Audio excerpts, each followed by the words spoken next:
David Thomas, Un frère, édition de l'Olivier. Il s'agit d'un récit autobiographique et c'est la première fois que j'écris un texte intime. Mon frère était schizophrène.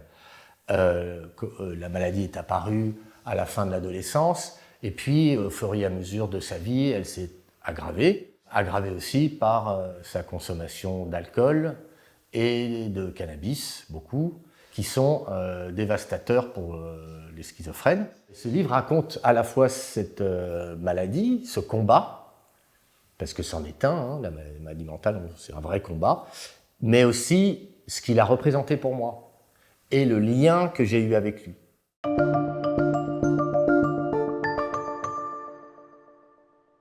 La genèse, c'est que je porte ce livre en moi depuis 20 ans, mais je m'interdisais d'écrire cette histoire parce que mon frère était vivant et parce que moi, j'étais aussi encore dedans, dans l'histoire. Le déroulé du livre, l'histoire du livre, ça commence par la découverte de son corps chez lui. J'ai découvert mon frère mort chez lui et je remonte à la source du lien que j'ai eu avec lui dans notre enfance, notre adolescence. Ce que je raconte dans le livre aussi, c'est les difficultés que j'ai eues à écrire ce livre, c'est comment j'ai écrit ce livre. C'est-à-dire qu'il y a un peu un méta-livre dans le livre qui suit l'évolution du livre.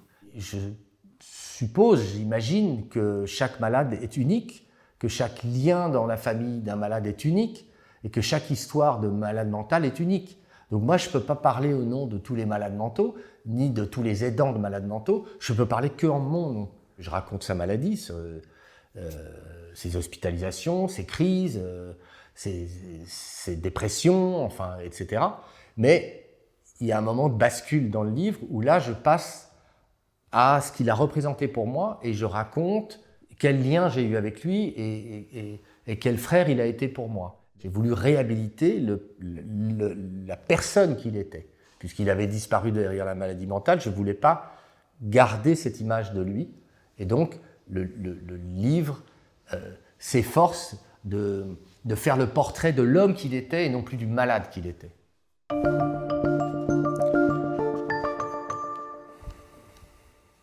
En triant les vêtements à donner à la Croix-Rouge de ceux à garder ou à jeter, en vidant le placard, en cherchant dans le bac à linge sale, en m'y reprenant à 2 fois pour être certain de ne pas me tromper, je fis le constat de n'avoir pas trouvé ne serait-ce qu'un seul sous-vêtement, pas un slip, pas un caleçon. Je m'en étonnais auprès d'Antoine qui, comme moi, le découvrait. Puis, plus tard, auprès de Stéphanie, sa meilleure amie franco-américaine, qui m'a dit au téléphone « Oui, je le savais.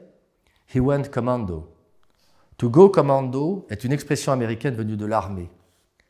Les soldats en mission savent qu'ils ne pourront prendre de douche pendant plusieurs jours et que sous le poids de leur barda et ou des chaleurs parfois accablantes qu'ils subiront, la sudation risque, avec des vêtements trop près du corps, de leur provoquer des irritations, des boutons ou des infections cutanées. Ils renoncent alors aux sous-vêtements. Ce n'est évidemment pas pour ces raisons que mon frère faisait l'impasse sur les caleçons, mais par commodité. Stéphanie m'a confirmé qu'Édouard lui avait révélé cette singularité vestimentaire plusieurs années auparavant. « J'évite les encombrements pour plus de confort », lui avait-il dit. Cette petite découverte me réjouit. D'abord parce que cela est tout à fait cohérent avec ce qu'était mon frère. J'ai préféré découvrir ça plutôt que de tomber sur des mots fléchés. Mais surtout parce qu'apprendre quelque chose que l'on ignore de quelqu'un que l'on aime l'enrichit. « Ah bon, tu fais ça, toi ?» Ça ajoute une texture, une couleur au personnage. Puis surtout, on continue à apprendre des choses. On ne sait pas tout de lui. Il continue à nous surprendre. Donc, c'est pas fini. Quelques jours plus tard, je devais apporter des vêtements avant la mise en bière. Même dans son cercueil, mon frère serait prêt to go commando.